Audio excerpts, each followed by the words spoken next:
Pordik itu diselenggarakan 1 minggu sebelum kuliah, jadi akhir September. Mahasiswa sudah boleh mulai ke kampus pada saat tanggal 4 Oktober itu, tapi dengan tetap menerapkan protokol kesehatan. Bluecast, Budi Luhur Podcast. Yang mau belajar offline itu ada syarat-syarat tertentu nggak, kayak misalkan harus udah vaksin sekali atau udah 2 dosis? Betul. Jadi yang boleh ke kampus itu harus yang sudah vaksin. Karena kan banyak banget nih Pak, ada mungkin masyarakat yang masih belum mau vaksin gitu. Ya. Berarti syaratnya harus vaksin ya kalau yang harus vaksin, harus bisa menunjukkan sertifikat vaksinnya. Atau nanti saya akan coba minta juga kita menjajaki teknologi yang seperti yang dilakukan di mal-mal. Pakai aplikasi ya? Pakai aplikasi. Jadi yang datang ke kampus nantinya harus bawa handphonenya dan cek scan QR code-nya boleh masuk atau tidak.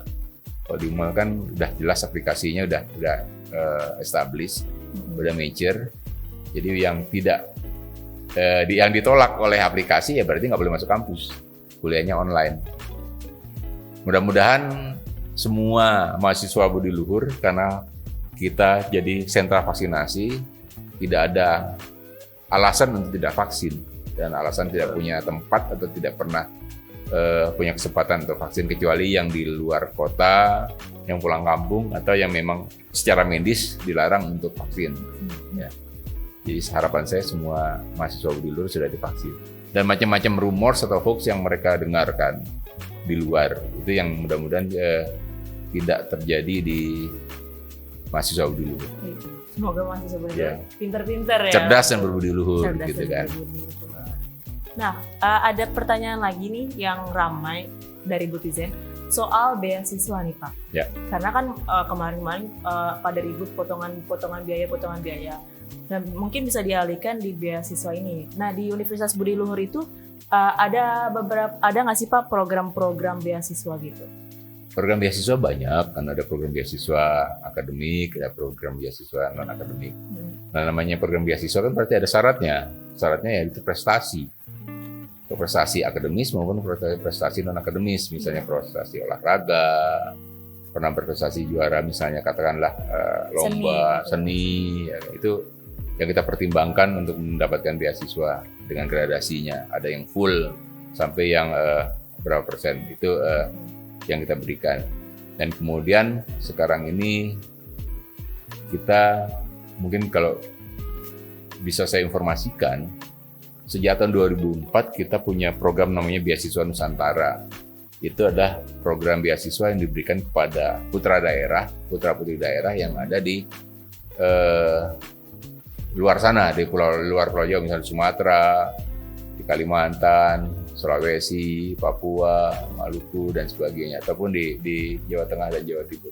Memberikan kesempatan kepada putra-putri daerah untuk mendapatkan pendidikan gratis sampai lulus, kemudian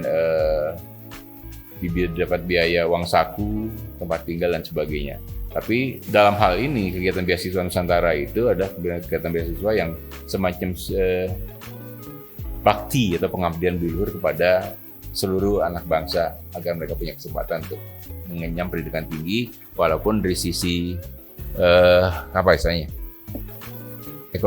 ekonomis mungkin orang tuanya tidak mampu. Oleh karena itu kita berikan beasiswa, asal dengan catatan mereka punya kecerdasan yang mencukupi untuk memenuhi syarat pada saat seleksi. Itu yang kita lakukan. Tapi waktu itu kesempatannya terbatas. Jadi artinya gini, jumlah yang bisa kita berikan beasiswa tidak banyak, hanya paling maksimal 10. Tapi biasanya 5, 6. Itu rutin tiap tahun. Jadi udah 17 tahun kita lakukan itu. Itu Beasiswa Nusantara namanya. Nah, kalau Beasiswa Nusantara ini sistemnya kan online ya Pak ya? Atau gimana? Enggak, yang sebelum pandemi itu offline. Dan sekarang jadi semua kita bawa ke Jakarta, tinggal di sekitar kampus, lalu kita siapkan asrama atau tempat tinggal untuk studi sampai selesai. Setelah itu mereka kembali ke kampung halamannya untuk mengabdi, berbakti kepada kampung halamannya. Berarti yang sekarang sistemnya online gitu ya? Sekarang online. Berarti kalau misalkan nanti kita udah semoga bisa kembali lagi ke offline itu tetap masih bisa ya. Ya. Beasiswa Nusantara. Ya, tapi itu untuk program yang lain lagi. Jadi yang offline dan online itu berbeda ya. Oh, gitu. Kalau yang online ini memang full online. Jadi mereka walaupun kondisi pandemi sudah mengizinkan untuk tatap muka, kita tetap melaksanakan untuk beasiswa Nusantaranya khusus untuk yang program online ini ya online sampai ya paling tidak satu semester terakhir pada saat mereka menulis tugas akhir baru mereka bisa ke kampus Budi Luhur untuk diskusi atau bimbingan dan ujian tugas akhirnya di kampus Budi Luhur. Kalau dia memilih tugas akhirnya misalnya skripsi, tapi kalau tugas akhirnya tidak skripsi mungkin tidak perlu juga mempertahankan skripsi atau tugas akhirnya, bisa juga dengan menggunakan karya dan sebagainya, itu berarti tidak perlu ke kampus juga nggak apa-apa. Yang penting dia mengumpulkan atau melaporkan karya yang dia hasilkan dinilai. Dan kalau misalnya dari online gitu ya, dari Universitas Budi Luhur yang ini sendiri kita menyediakan atau bantuan internet nggak Pak ke mahasiswa-mahasiswa? Ya, kita untuk yang beasiswa Nusantara online kita berikan paket data untuk supaya mereka bisa kuliah online dari tempatnya masing-masing, supaya mereka bisa dengan lancar dalam studinya. Itu untuk yang beasiswa Nusantara online ya. Dan kalau misalkan Bapak tadi bilang Universitas Budi Luhur itu ada tugas akhir selain skripsi ya Pak ya. Dan berarti itu suatu keunggulan dari Universitas Budi Luhur. Nah kan banyak juga nih masyarakat yang bertanya, mungkin bingung dia mau pilih PTS mana gitu.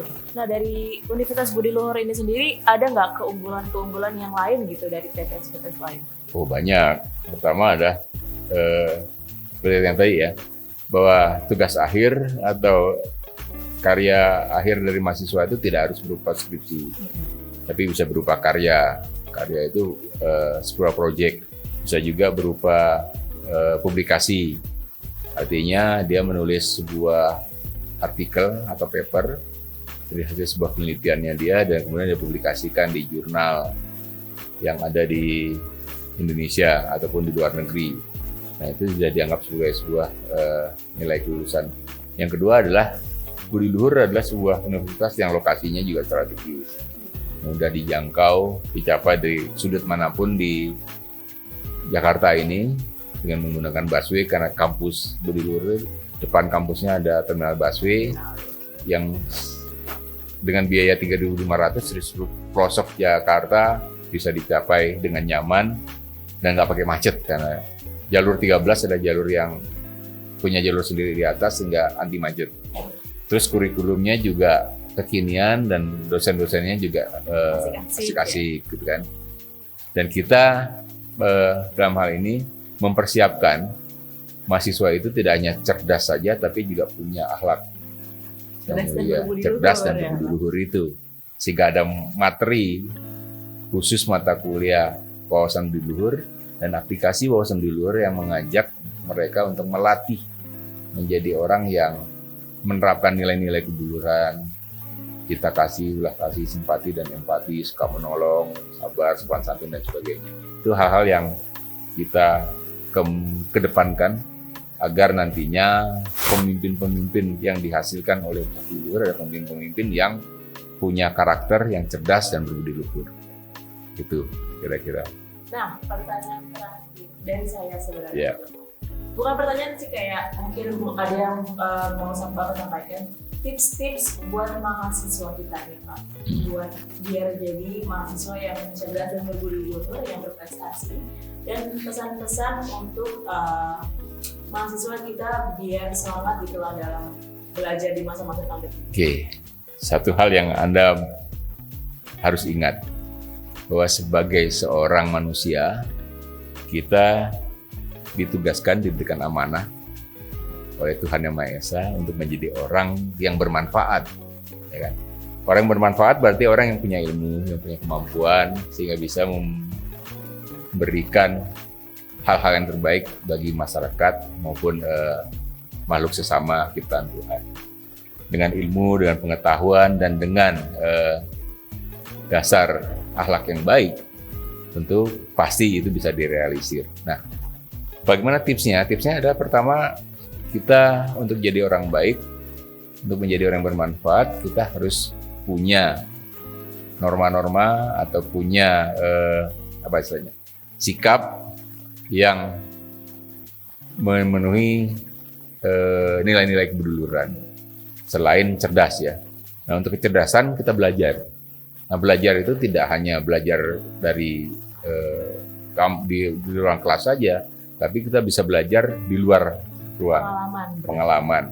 Oleh karena itu kita diminta untuk misalnya dengan program sekarang ini, dengan Merdeka Belajar Kampus Merdeka, di kampus itu cukup 5 semester.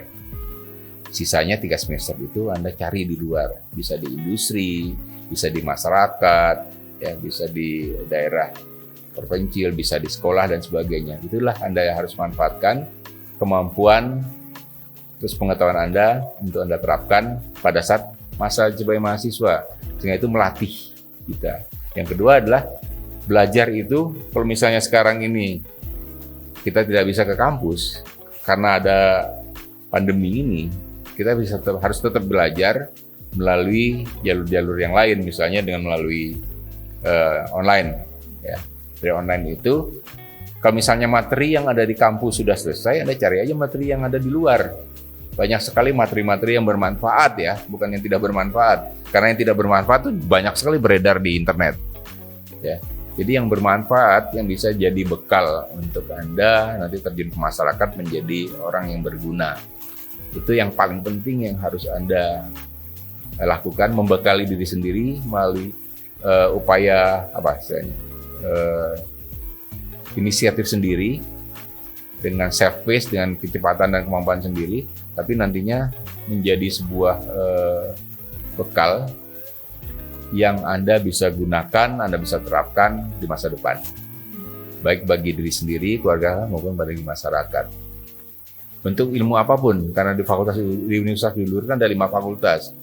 Ada IT, ada ekonomi bisnis, ada komunikasi, ada sosial politik, dan ada teknik. Dengan masing-masing bidang ilmu tersebut, saya yakin Anda semua bisa akan menjadi orang sukses. Ya. Itu yang saya harapkan dan saya doakan kepada semua mahasiswa Budi Luhur maupun alumni dari Universitas Budi Luhur. Ya. Nah, itu tadi Bung Kizen, kita udah ngobrol-ngobrol bareng sama para rektor nih. Semoga tadi jawaban-jawaban Bapak udah menjawab semua pertanyaan-pertanyaan dari kalian. Nah, segitu aja buat Buktizen. Gue Tori Aurelia Syakira, selamat bertemu di podcast selanjutnya. Salam Budi Luhur. Salam Budi Luhur. Sukses semua.